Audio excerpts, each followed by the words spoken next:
Welcome to Destroy All Models. My name is Ryan. It is Sunday night, 2 days before this video is due. So obviously I don't have anything great to show you as far as like actual model building on the table. It's been a week. I have made some progress on Cthulhu. We'll go over that at the end of the video, but I'm gonna cop out a little bit and do a haul video. I know it's fucking lame. We're gonna do it anyway. Went shopping a few times this week. Had some gift cards to burn, things like that. And we picked up some stuff, and we're going to show it to you. Just so we can please the YouTube algorithm. But we'll start with these two bride busts. So we went to I think it was Home Goods, north of here. Just looking for Halloween stuff. We're big Halloween geeks, me and my girlfriend. And we picked up these two. They actually had a lot of options here. They had the green skin, they had the pale skin, which is more accurate. Obviously, she's not green in the movie, but I like the green for the campiness of it with the black and white hair. But they actually had more variants of this. They had the brown hair, brown with the white stripe, which is closer to that. I think it's more of a ginger in the movie, but they had brown versions of this. But we chose the ones with the best paint jobs. She's got some hot glue strings there. So both of these had like brown hair options. There was another sculpt where she had her hand like across her chest. It's a common bust thing. I don't really know what that's about. But she had sparkly shoulders for some reason. It looked pretty good, but we went with these two. Eventually I might actually do the brown hair or gingerish hair on this one to make it more accurate, but I'm not too worried. And the eyes look weird because they put red LEDs in them. I don't know.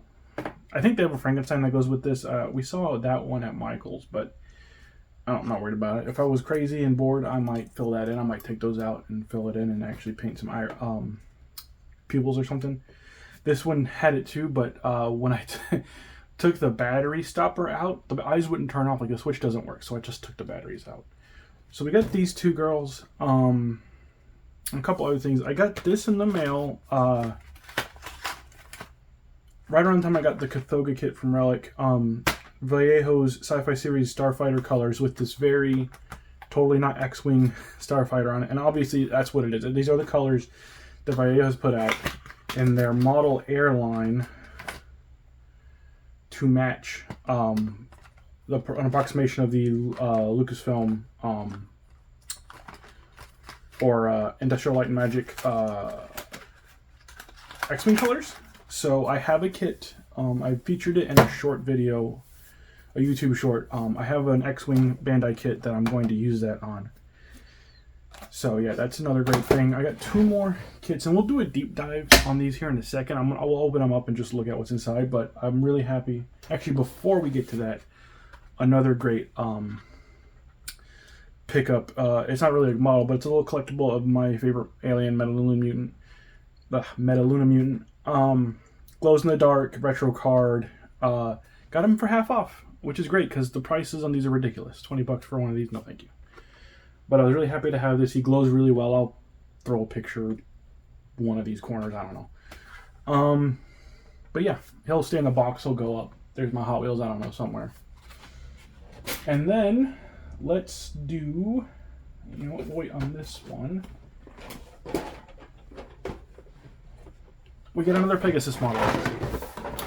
So I took a trip the other day across the bay here in Tampa to another hobby town where I actually picked up the Martian that I did a few videos ago. I got from the same shop, which I'm really happy to find this. They had a couple other things. They had the Space Clipper from 2001.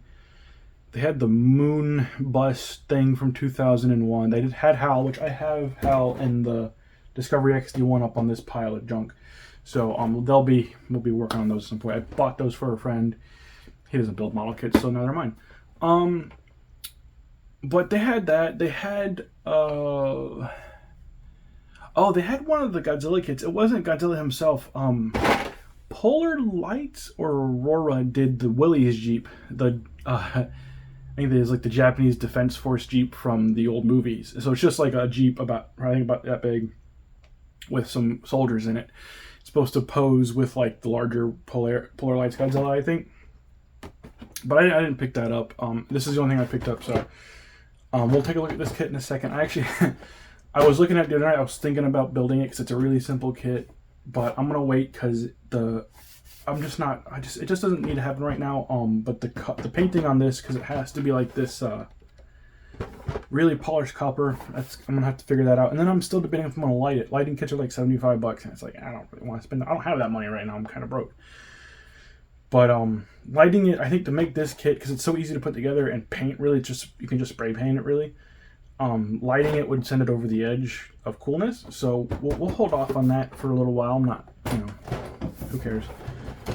But this was a cool find, this next one. We got Monarch's, the fly kit from the 50s, Vincent Price.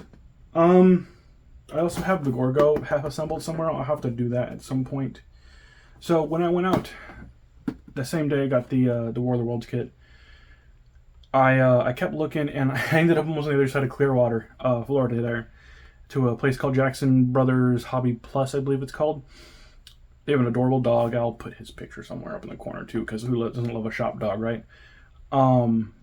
They had a decent slugging kit. Some Star Wars kits I hadn't seen. They had like the Snap Tight General Grievous' Starfighter, and I can't remember the name of the actual Starfighter off the top of my head. But I should have picked that one up, and I didn't. But it'll be there. They had a couple. They had the Fly. They had the King Kong. Where is he? They had him. I think they had him as well. And actually, I think they had all of these actually, except for Gorgo. This one they had the reissue where it's like the box is like tall and thin, and I was like, oh well, there must be a big model. Talked to the guy, and he was like, no, it's the same 7-inch monster kit. I was like, oh, that's lame. But I picked this up because a few days before I saw this in the stores. eBay was like, hey, you might like this, and they were charging $90-something for it as a rare kit. And like, I mean, I get it, maybe it is, maybe it isn't, I don't know. Came out last year. I got it for like $65. So what a deal. Glows in the dark, which I don't know why they do that. I guess that's just like a throwback. Like back in the day, kids did that. That was kind of the allure. I guess to get the kids into it. These old Godzilla kits and stuff had that crap. We're gonna paint it. The glow doesn't matter. But I'm really happy to have this. Really happy to grab that. So, I think that's it. Let's take a look at the workbench closely. We'll open up these two kits, take a look at the parts real quick, and I'll show you what I've done on Cathoga from the Relic. It's not a lot, but we'll get to that too. So, see. Welcome to the workbench again. You guys are familiar with this view. As you can see, I worked on Cathoga a little bit. Before I get to the kits, I do want to also point this out. I went searching for some more Create Effects wash. So testers a while ago, I don't remember, I think a few years ago now, they actually decommissioned this or discontinued this line, which really sucked. I really like the black wash from this line. But it's still out there. Online, it's kind of expensive, but I didn't want to pay those prices, and I knew it would be in some shop somewhere. So Michael's Craft Store actually still had some. No blacks anywhere. So I got the green. I wanted to see how the green looked. I mean, it's green, whatever, but I want to see how it works. I'll use it on Cathoga, I think, actually. So I got 2 of those. Just to see if they don't work, whatever, who cares. So let's take a look at War of the Worlds Martian War Machine. Ooh. Classic model box, just a bunch of cardboard, or not even cardboard, but like I don't know what you call this, cardstock almost, not cardstock, I can't remember what they call it. So here's the kit. This is exactly, ooh, you guys are too close. So this is how the kit came. Like, this is exactly how it came. Maybe it was, they were in bags, I don't remember now. So you've got your 2 halves of the ship, top and bottom, clamshells together.